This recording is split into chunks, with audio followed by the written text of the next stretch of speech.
c'est très émouvant d'arriver dans un diocèse comme évêque. Là, il y avait l'attente aussi un peu longue entre Monseigneur Marc Stinger qui était parti, qui est parti un petit peu douloureusement avec son AVC, et donc le Père Jérôme qui a euh, fait ce temps intermédiaire avec beaucoup de présence et d'efficacité. Et il y a une joie profonde, que ce soit des fidèles, que ce soit des prêtres, des diacres, que ce soit des personnes religieuses consacrées, et la célébration à la cathédrale d'installation, qui était dans un édifice extraordinaire, mais particulièrement froid au mois de janvier, et la joie des personnes à être présentes, la joie des personnes à en reparler même des mois et des mois après, ça dit la qualité de l'accueil et la joie. On sent bien que c'est une des caractéristiques de l'Église catholique. L'évêque est attendu comme étant le pasteur, le père, celui qui veille, celui qui encourage. Et donc, c'était un très, très bon accueil, très, très touchant de cette vie d'église. Je pense que ma priorité, si j'en avais une, c'était de découvrir et d'écouter. Je suis persuadé que on a des tempéraments, on a des perceptions de ce qu'est l'Église, mais on vient servir un peuple qui existe avant qu'on arrive et existe au-delà de notre personne. Donc mon premier, ma priorité, je pense que c'était de connaître, d'entendre, d'écouter, de connaître quelles sont les joies, quelles sont les peurs, les craintes, les enthousiasmes, les difficultés, les hésitations, quels sont les points d'appui, qu'est-ce qui est plus fragile.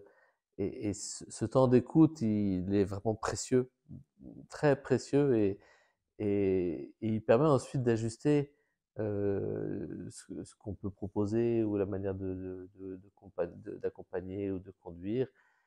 Donc les priorités, à la fois, elles sont toujours là, parce que cette question d'écoute, ça se fait aujourd'hui toujours, et c'est indispensable. Mais voilà, j'avais pas de priorité autre que celle-là, prenant le temps de découvrir le diocèse pour avancer avec lui. Le, je trouve que dans l'Aube et dans ce diocèse de Troyes, qui est un diocèse qui a été déchristianisé depuis très longtemps, de manière très antérieure à beaucoup d'autres diocèses, il y a à la fois une présence qui est assez humble, mais une vitalité, une soif, une disponibilité pour se mettre en route autour de la mission, autour de la présence aux personnes. Il y a beaucoup de projets qui jaillissent. D'abord, c'est un diocèse qui avait beaucoup de projets, et quand il y a un nouveau projet qui jaillit, les réactions sont plutôt de l'enthousiasme, une joie à y prendre part. Donc en fait, je m'inscris dans ce chemin, plus que de faire des grands changements. Alors l'année dernière, enfin il y a un an et demi, il y a eu un changement important de nomination. Les curés étaient pour une part installés depuis de très nombreuses années, certains 10, 11, 12 ans, parfois même 17 ans. Donc il y avait, et voilà, c'était le moment de renouveler pour le bien de chacun. Et donc c'était un moment important, un peu délicat, parce que c'est pas facile pour un prêtre de quitter une paroisse, et c'est pas facile pour une paroisse de voir le prêtre auquel ils sont habitués, qu'ils aiment, avec lequel ils cheminent, de le voir partir, et sans connaître très bien, parce qu'on se connaît quand même un peu tous dans le diocèse, mais sans connaître celui qui va venir. Donc ça, ce sont des moments qui sont délicats, mais qui sont source d'un renouveau dans les paroisses, dans les communautés. On met l'accent sur d'autres choses, on, on va encourager un autre aspect, les personnes se sont situées un petit peu différemment. Donc c'est un lieu important. Et puis j'ai mis en place ce qui est proposé souvent pour la mission de l'évêque, c'est des visites pastorales.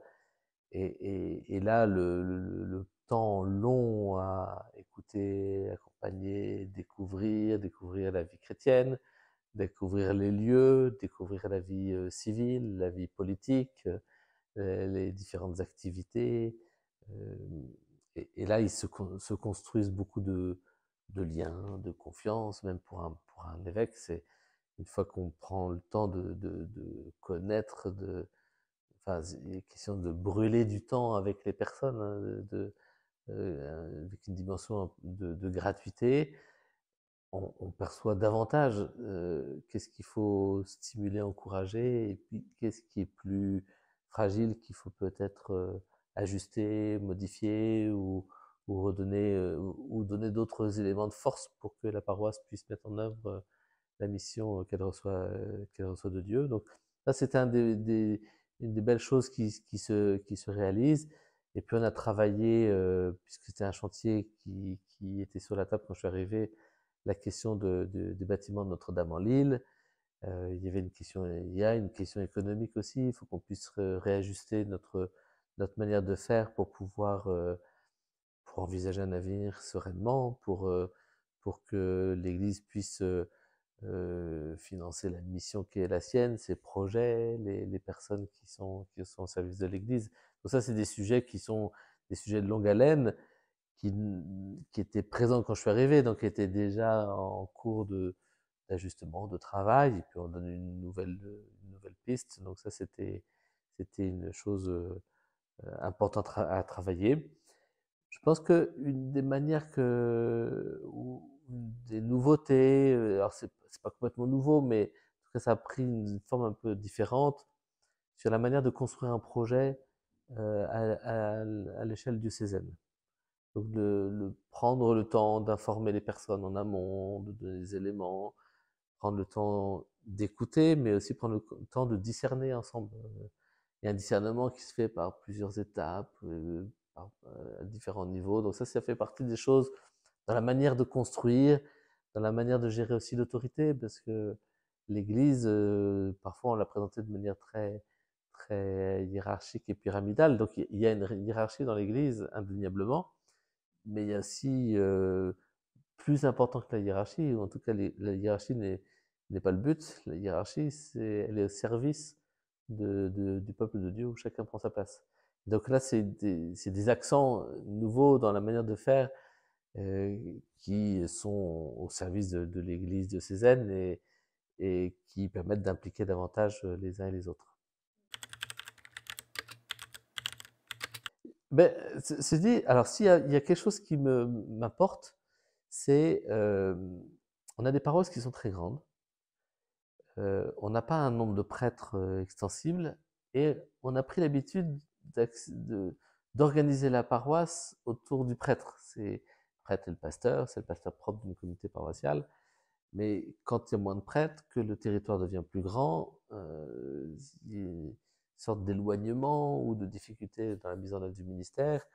Et ce qui me tenait à cœur, c'est que ensemble on construise une manière d'avancer dans les communautés, de voir qu'est-ce qui compte pour les communautés chrétiennes, parce que l'Église, ce sont des communautés chrétiennes. Depuis le début, dans l'Évangile, dans les Actes des Apôtres, dans les lettres de Paul, on voit bien, l'Église, elle se déploie non pas par des personnes qui vont annoncer l'Évangile simplement et puis qui partent faire autre chose, et puis les chrétiens qui vivent chacun la vie de l'Évangile de leur côté, c'est la constitution de communautés.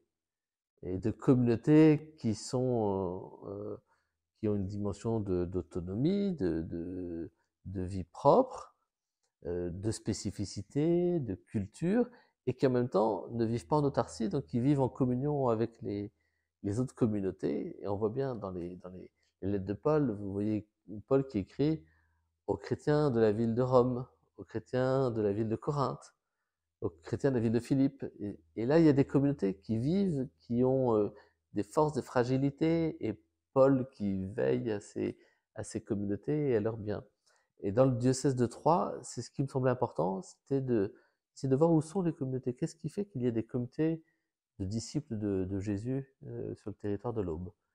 Et comment on aide ces communautés à vivre l'Évangile, à vivre la vie des sacrements, à vivre la solidarité, l'attention aux petits, la place de la prière, comment ils se forment, comment ils vivent une dimension d'écoute et de charité ou de fraternité, comment on fait attention aux plus fragiles, et donc notamment par exemple les personnes parfois dans les moments de maladie, ou les personnes âgées, les personnes qui sont un peu plus loin, comment la communauté se fait accueillante à tous, et comment elle se fait aussi missionnaire.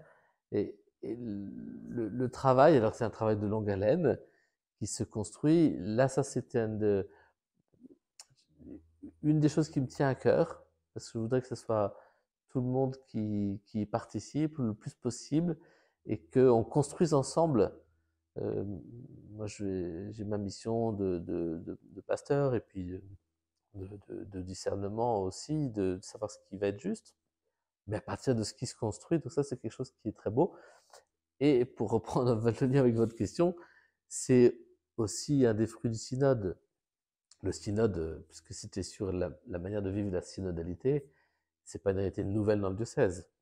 L'Église a quelque chose de synodal depuis longtemps dans le diocèse de Troyes, et quand on voit les chrétiens engagés et généreux dans leur engagement, l'articulation entre les ministres ordonnés, les fidèles laïcs, les personnes consacrées, il y a déjà quelque chose de très beau dans la synodalité.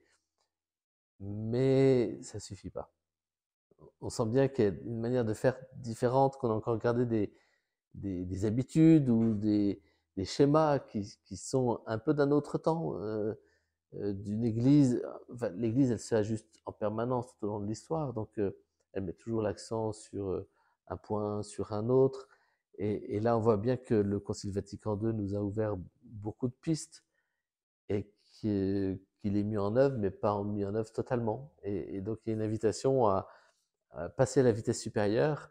Et ce qu'on fait sur le territoire, cette manière de voir comment accompagner les paroisses, les communautés dans les paroisses, qu'est-ce qui va donner à une communauté d'être missionnaire, comment on donne la place à chacun, ça c'est quelque chose qui tient de la synodalité, et de la synodalité en acte, pas simplement l'idéologie de la synodalité, parce que souvent on aime bien parler ou avoir des idées d'eux. Ce qui compte, c'est le concret, c'est la réalité, et c'est ce qui se met en place petit à petit, notamment sur cette question des communautés et de la paroisse. On les verra au fur et à mesure, peut-être. Euh, ce, ce qui est dit sur la communauté, il y a aussi un changement au niveau de l'ensemble du diocèse sur la dimension missionnaire de l'Église. C'est très beau ces derniers temps, c'est pas propre au diocèse de Troyes, mais on a beaucoup de personnes qui frappent à la porte de l'Église pour des baptêmes. Que ce soit des jeunes parfois du collège, du lycée, des jeunes adultes, qui viennent pas comme on avait imaginé. Euh, on avait bien de temps en temps des catéchumènes, puisque c'est comme ça qu'on les appelle, des adultes qui se préparent au sacrement de l'initiation, donc au baptême, à la confirmation, à l'Eucharistie. On en avait ici ou là, peut-être plus dans certains lieux, mais tandis que tout d'un coup, on en a plein qui arrivent, et qui arrivent comme on n'imagine pas, notamment à travers les réseaux sociaux, à travers, pour les jeunes, à travers ce qu'ils se disent entre eux, ce qu'ils se disent au collège, au lycée, qui ont quelques idées sur la religion, qui ont une soif de Dieu qui est très forte. Et ce chemin d'initiation où on marche avec eux pour leur faire découvrir la personne du Christ et ce que signifie vivre avec le Christ, là, il y a quelque chose d'un peu nouveau qui s'ouvre devant nous pour la vie de l'Église diocésaine.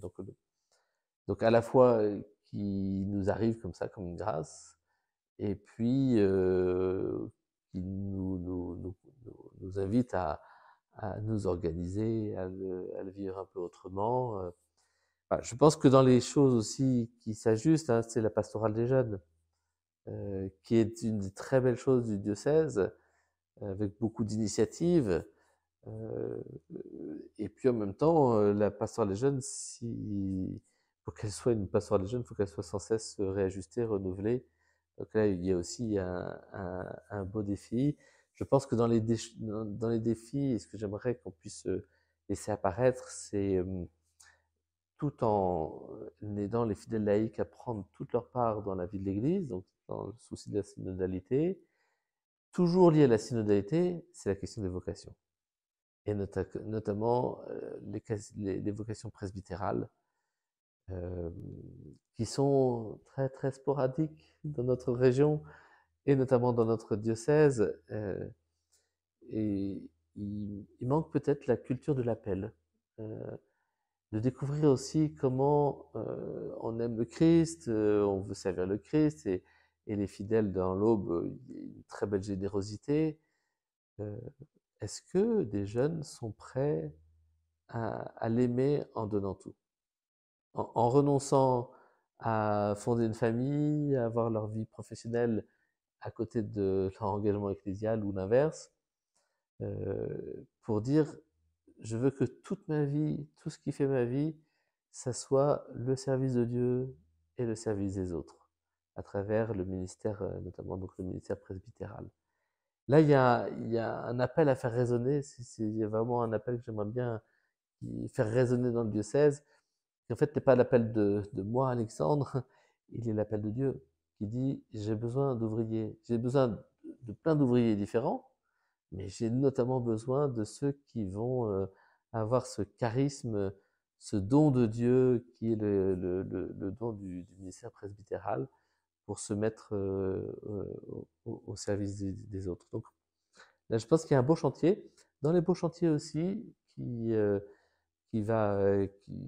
apparaît petit à petit, il y a celui ce qu'on appelle les ministères baptismaux, c'est-à-dire des charges, des fonctions que l'on confie à des fidèles laïcs et qui vont l'exercer envoyés par l'évêque avec une mission, une formation, une reconnaissance qui s'articule avec le ministère des prêtres, celui des diacres, donc, et puis toujours au service de la communauté. Donc là, il y a des choses, on est très timide aujourd'hui. Donc là, il y a un très bel enjeu. Et puis la question des communautés religieuses. On a, on a quand même un certain nombre de congrégations religieuses, de communautés religieuses dans le diocèse, certaines qui ont été fondées dans l'Aube, notamment au XIXe siècle, qui étaient très, très prolifiques, d'autres qui ne sont pas fondées dans le diocèse, mais dont les communautés sont dans le diocèse, ou d'autres formes de vie consacrée. Et on a une période où beaucoup de communautés ferment, beaucoup de congrégations voient leurs effectifs vieillir et diminuer. Et comme au XIXe siècle, il y a eu un jaillissement, un moment assez difficile, un moment où la foi avait été vraiment diminuée, la pratique était plus limitée, et il y a eu ce souffle. Et je pense, j'espère, je crois que dans l'Aube, il va y avoir aussi ce réveil, qui viendra peut-être de manière surprenante, parce que je ne sais pas comment il va venir. Et certainement pas comme les autres, parce que on est en 2025, donc la manière de vivre est différente, mais avec toujours les mêmes principes de la charité, et notamment du service des plus pauvres, qui est une des caractéristiques de la vie consacrée, d'amour du Christ, de vie de prière, de soin de Dieu, de la foi comme étant à la première place, euh, et d'une vie fraternelle, d'une vie de charité qui soit signe. Et de cette manière-là, des hommes et des femmes peuvent être signes de Dieu dans un monde qui a tendance à oublier la présence de Dieu. Donc c'est aussi un de mes chantiers ou l'une de mes espérances pour le diocèse de Troyes. Je découvre dans la mission de l'évêque euh, d'abord une responsabilité d'encouragement des autres. Notamment dans la visite pastorale, j'ai découvert comment prendre le temps de rencontrer, d'écouter, de découvrir, d'être accessible, de permettre des échanges parfois complètement inattendus. Euh, dans ce cadre-là, l'évêque a une mission, une responsabilité, une charge d'encouragement, de renforcer l'engagement des personnes, que ce soit les chrétiens ou que ce soit aussi dans la vie de la vie de la société tout court. Et je trouve que c'est un très bel aspect dans ma vie de foi que celui d'encourager les autres. Souvent on imagine, ou on imaginait que l'évêque c'est lui qui va dire ce qu'il faut faire.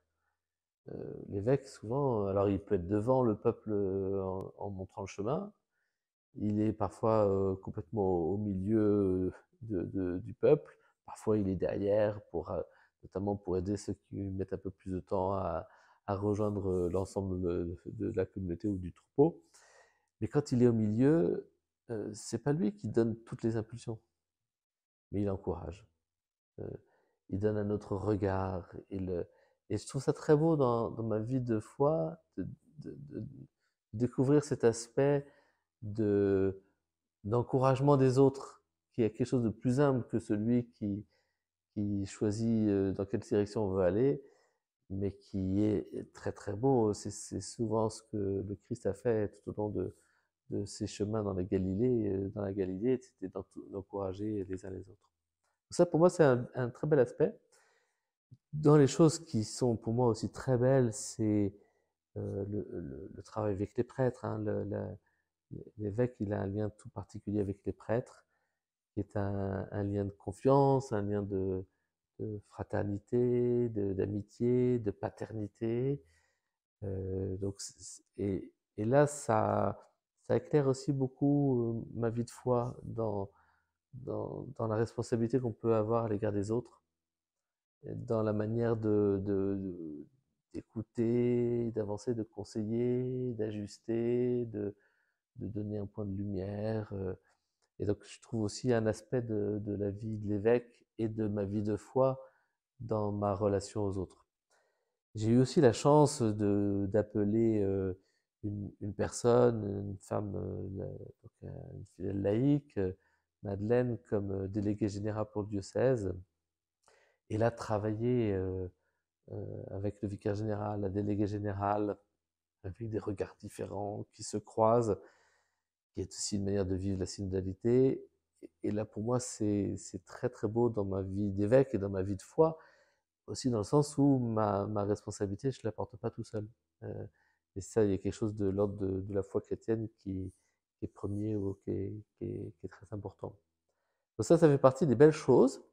Dans les autres belles choses, c'est que l'évêque, il est aussi bien au service de l'Église universelle, donc de l'Église tout entière, que de l'église locale, l'église particulière. Donc, l'église de Troyes, c'est celle qui m'a été confiée, et donc je veille sur ce diocèse avec beaucoup de joie, j'espère avec beaucoup de dévouement, et l'amitié rendue, échangée, c'est très très beau avec les fidèles, avec l'ensemble des chrétiens qui sont dans l'aube. Mais il y a aussi les églises universelles, qui a pris des formes un petit peu différentes, un peu particulières, qui vont pas durer. Et donc j'ai été très engagé dans le synode. Je fais partie ici du conseil permanent qui conduit la conférence des évêques de France. Donc j'ai fait mon premier mandat et il y aura des élections. Donc c'est peut-être un autre qui prendra la suite et ça sera très très bien aussi. Mais ce service de l'Église, qu'elle soit l'Église dans le monde entier, qu'elle soit au niveau de la France, qu'elle soit aussi quand je vais rendre service dans un autre diocèse pour parler notamment du synode, on découvre le service de cette Église au visage si multiple, si différent, avec des attentes très très différentes, et qui partagent pourtant la même foi, un enracinement dans la foi du Christ. Donc ça, c'est une belle chose à découvrir dans ma vie de foi que ce service de l'Église universelle. Et c'est intéressant parce que moi, j'ai pas demandé à être évêque. C'est le pape qui m'a dit un jour, je te nomme évêque. Alors c'était en Bretagne, je te nomme évêque auxiliaire de Rennes. Puis 3 ans plus tard, il me dit, je te nomme évêque de Troyes. Et nous, on part sans savoir ce qu'on va vivre. Et il y a quelque chose de l'ordre de la foi comme Abraham. Si je suis parti, c'est parce qu'on m'a appelé. Et je ne sais pas quel était le chemin que j'allais parcourir, comme Abraham ne sait pas quel chemin il va parcourir. Mais je sais que le Seigneur est avec moi. Donc il y a quelque chose de l'ordre de la solidité de l'appel de Dieu, de la fragilité de l'inconnu, on ne sait pas ce qu'on va vivre, et de découvrir que le Seigneur est effectivement avec nous, qu'il nous guide, qu'il nous montre le chemin, et ce qui renforce énormément la foi et qui construit aussi une espérance forte dans la manière aussi bien de vivre la vie chrétienne personnelle que d'encourager, de permettre aux autres de vivre cette vie fraternelle. Dans les signes, il y a certainement le premier que je vois, c'est toutes ces demandes de foi ou de rencontre avec le Christ qui sont inattendues et que nous accompagnons. Et ça, c'est très, très encourageant. J'ai cru aussi que dans les moments d'instabilité, on a une instabilité politique compliquée en France, on voit la fragilité de l'Europe au niveau, au niveau des frontières, au niveau de ce qui se passe en Ukraine et en Russie. On voit le nœud très compliqué autour du Moyen-Orient, de Gaza, du Liban, de la Syrie, de l'Iran. On sent des fragilités et pourtant on est dans le cœur de la vie, de notre histoire, aussi de la révélation de Dieu. Donc il y a des lieux d'inquiétude. Et puis alors si on ouvre le regard plus large, ce qui se passe dans beaucoup de pays d'Afrique, ce qui se passe dans plusieurs pays d'Amérique latine, en Asie, il y a des lieux qui sont particulièrement difficiles. On voit ce qui se passe actuellement en Corée du Sud, la réalité de la Corée du Nord. Et donc on peut être, d'une part déstabilisé, d'autre part découragé, et puis parfois le réalisme nous fait dire, bah, de toute façon, on n'y arrivera pas. Et, et moi, je trouve que on découvre des manières d'avancer, des manières des chemins nouveaux, et on peut être des lumières dans l'obscurité. Et je découvre des hommes et des femmes qui, alors qu'ils sont parfois malmenés par les événements, qui se mettent toujours au service des autres, restent lumineux, des personnes qui sont dans des situations qui semblent comme des impasses et qui disent, mais moi j'apporte de la paix, moi j'apporte de la joie, moi j'apporte de l'espérance. Et ça, ce sont des signes qui sont pour moi très, très encourageants. Je vois aussi la générosité des gens. Les gens peuvent être très généreux. Donc c'est une générosité qui s'exprime peut-être pas de la même manière que les générations précédentes, mais c'est normal, on est des générations suivantes. Mais il y a une générosité qui est très belle et qu'il faut encourager, qu'il faut parfois peut-être aider à accompagner, à éclairer, mais ça, ce sont des très beaux signes d'espérance, en tout cas voilà, dans notre diocèse, qui par ailleurs a un patrimoine extraordinaire, qui a des entreprises extraordinaires, qui a une richesse forte, et on ne peut que s'en réjouir, mais je trouve que sa plus belle richesse, ce sont les personnes qui le constituent. Quand on voit le travail du vitrail dans le département, me met souvent à penser que c'est nous tous qui formons des petits éclats de couleur du grand vitrail de l'Église qui est dans l'Aube, et voire même de la société qui cherche à vivre l'amitié sociale, bon an, mal an. Donc pour moi, ce sont des beaux signes d'espérance. Et quand on est ancré dans la foi, on les voit, ces signes. Même si on est parfois bousculé de plein de manières différentes, mais les signes, ils sont présents. C'est sans doute à nous de les découvrir, de les partager et de garder cet enthousiasme au service, les yeux au service de Dieu et au service des autres. Et je suis très reconnaissant pour les diocésains, reconnaissant pour leur engagement, pour leur vitalité, pour la foi qu'ils déploient, même parfois dans les moments de difficulté. Et donc, si j'ai un mot à leur dire, c'est allez de l'avant.